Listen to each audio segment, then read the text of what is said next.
De nombreux habitués de cette chronique semblaient impatients de savoir ce que Gustave le bouquiniste pensait de la destruction de Notre-Dame, mais il n'est pas assez mystique, pas assez tourné vers le spirituel pour que son opinion embrasse le côté paranormal de cette affaire. Et par hasard, je suis tombé sur Léon, ce qui n'est peut-être pas un hasard du coup. Vous savez, Léon, c'était le type tout maigre qui imposait les mains, qui arrête le feu, qui voit les morts, qui vit dans une petite maison à l'entrée du village avec un petit chien nommé Jackie, mais qui n'est pas souvent chez lui, et pour cause, il intervient beaucoup, comme on dit, alors au nord du département. Eh ben, ce Léon m'avait parlé de Notre-Dame avant l'heure, il y a 2 mois, lorsque la télévision avait montré l'enlèvement par hélicoptère des saints de bronze qui entouraient la base de la fameuse flèche. Il m'avait dit, mais c'était le lendemain, c'est marrant, j'ai rêvé il y a quelques jours que les saints descendaient du toit comme on descend un escalier, et là je vois qu'on les emporte dans les airs. Mais si tu veux, dans mon rêve, ils empruntaient un escalier de secours, tu sais, avec ce geste-là qui consiste à retenir les pentes de ta robe. Ils se sauvaient comme avant une catastrophe, c'était vraiment frappant comme vision. Bon, alors évidemment, vu ce qui s'est passé, j'ai guetté la réapparition de Léon dans notre petite vie sociale, et justement, donc, je le croise l'autre jour avec son petit chien sur les talons, et il me dit, tu vois, j'avais raison, je sais maintenant pourquoi les saints ont emprunté l'escalier de secours, et c'est là qu'il m'a scotché, comme aurait dit mon petit-neveu. Il a ajouté, et c'est loin d'être fini cette histoire, tu vas voir. Alors moi j'adore quand ce genre de personnes qui semblent avoir un téléphone direct avec l'au-delà vous laissent entendre qu'ils savent tout ce qui va se passer.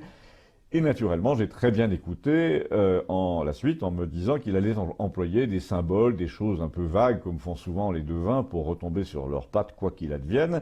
Mais là, il a été quand même très précis. Il a dit que ça faisait 1 an ou 2 qu'on voyait rôder des gens bizarres autour de Notre-Dame. On en avait arrêté 1 ou 2 d'ailleurs, mais il a clairement affirmé qu'on avait repéré plusieurs autres personnages suspects sur les toits à plusieurs reprises et que la police n'en avait rien dit. Alors j'ai dit, mais comment tu le sais? Tu l'as lu, tu l'as rêvé? Alors, j'ai dû rêver que je l'avais lu, m'a-t-il dit, je sais pas. Et d'ailleurs, tu peux être sûr qu'on va en parler de tout ça énormément, des 2 années qui ont précédé. Moi, je vois au moins 5 ou 6 incidents comme ça qui auraient dû inquiéter tout le monde pendant les 2 années précédentes, mais dont personne n'a voulu parler. Alors je lui demande, mais pourquoi faire? Pour ne pas inquiéter l'opinion? Et là, il me répond, oui, évidemment, on peut dire ça comme ça, mais en fait, c'était pour que les choses s'accomplissent. Alors là, j'ai bien senti qu'on était au bord de ce pays un peu bizarre dont il semble un habitant naturel et où les événements sont à la fois imprévus et écrits de toute éternité. Alors je lui dis, ça veut dire quoi, s'accomplir? C'est que c'était prévu comme ça. Mais par qui? Par tout le monde, je veux dire par tous les protagonistes, par ceux qui avaient intérêt à ce que ça se fasse, et par Dieu, parce que c'est lui qui écrit tous les rôles à la fois, et là il a écrit le rôle des bons et celui des méchants en même temps, comme il a écrit le rôle de Judas dans l'Évangile, Judas sans qui, je te le rappelle, il n'y aurait jamais eu de crucifixion et jamais de résurrection. Alors j'ai oublié de dire que Léon, malgré son côté médium, devin, etc., est très chrétien, mais dans un genre, les mystères du Vatican, les prophéties de Saint Malachie, etc. D'ailleurs, l'un de ses meilleurs amis est un moine guérisseur au nord du département, un type qui a été viré de son monastère parce que les patients venaient s'y faire soigner et que l'évêque n'était pas tellement d'accord. Donc il me dit, en somme, tout ça c'était prévu pour que le destin de la France s'accomplisse devant les nations, et les gens qui ont laissé faire tout ça ne se sont pas rendus compte qu'ils étaient manipulés eux-mêmes par Dieu, et ils seront punis par Dieu quand la France aura eu raison de ses ennemis et quand on saura enfin tout. Et ce jour-là, le peuple sera furieux.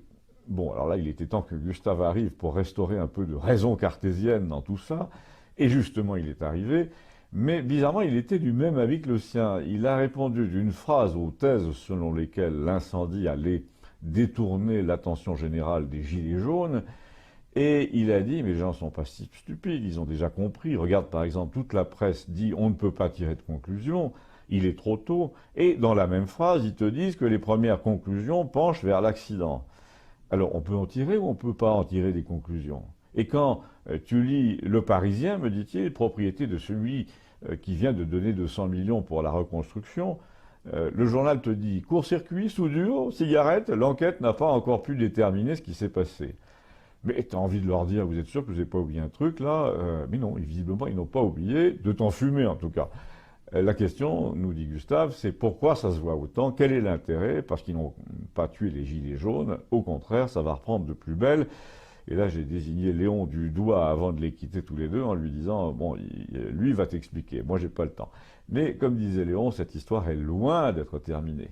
Du coup, abonnez-vous, vous connaîtrez la suite. À bientôt.